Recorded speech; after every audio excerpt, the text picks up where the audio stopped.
Hey, I'm Jimmy Lang, and this is the SEO Content Superscope. It's a tool I created for use in Streamlit that takes your crawls from Screaming Frog, wherever, from CSV outputs, and then input it in here to see what the commonalities are across title tags and meta descriptions.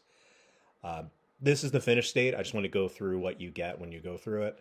So a title tag analysis shows the title tag, how often it's copied, page types if you feed that in, and meta descriptions. I also have a meta description analysis, which is the same, but also features title tags. There's n-gram analysis, which is helpful. So for title tags, say you don't want just direct commonalities, you want actual n-grams. So how often does the phrase TV's Best Buy appear in the title tags? A fairly large percentage, and so forth for meta description n-grams. And then you can export all of the results here. I do want to note the discrepancies. If you see the data, it says unique titles, total issues, and then this doesn't equal. This is how many URLs have an issue. So a URL or title tag can be duplicated 8 times, but it's just counting it in here in the total URLs, whereas the unique titles doesn't append. If that makes sense. If there's any issues, please let me know, but same thing with meta descriptions, and then often if those are aligned, that you can see if it's a templated issue. Here you have the analysis going down to the page types, and then all of the individual files if you just wanted specific roll-ups. So how does this work? I'm going to reset it just to show. So that was the finished state.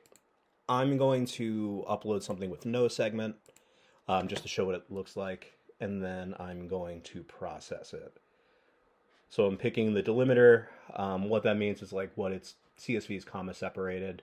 But if you use separate separators with your input, you can do that. Here, this maps the columns according to what yours are. It will likely guess. So this column for URLs is URL maybe, title 1, meta description. And then you'll see there's nothing for page type.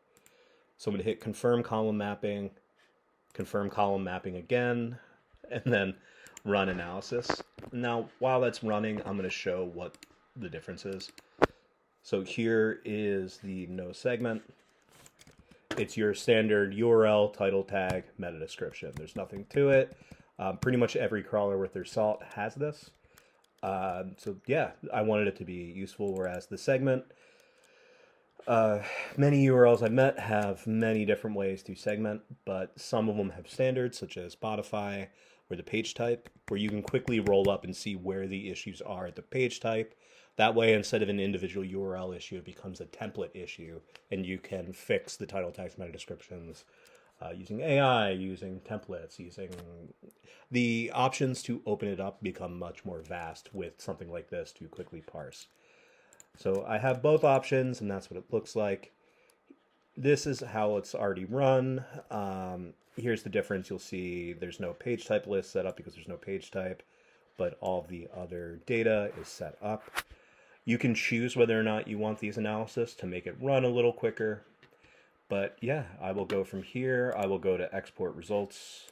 I will download them all, and it's in a zipped file looking at the results. Here's the summary of everything, just to quickly look down if you ever needed to review. I'll show the n-gram analysis for meta descriptions to give an idea. Again, this just shows commonality and percentage across the total, so you can see how often things are happening. Or how often, not how awful. Duplicate rollup. These rollups are likely the most helpful, just to see where the issues are. So 24 instances of blank on one page type, because the page type's not defined. So then I can see and go through some of the URL examples. There's one for meta description, and then finally the summary is what was shown on the previous of page type. So this is my tool. There's some known issues, such as Botify exports. When you uncompress them, the CSVs, they actually have a hidden separator at the top that you need to remove. If you're using Botify data now and you want to, I would just recommend opening up an Excel, copying the data to a new workbook. If you open up a Botify export in a like Sublime Text, VS Code, you'll see at the top separator equals comma. That's just how they're denoting it, and Excel is fine. I just need to update in code to do that. But if you're using Botify, again, copy, paste over, then upload. So yeah, please let me know if this is helpful. Very much a work in progress, but I have found it helpful in my short travels using this. So yeah, please let me know if there's any issues. And thanks as always. Go Birds.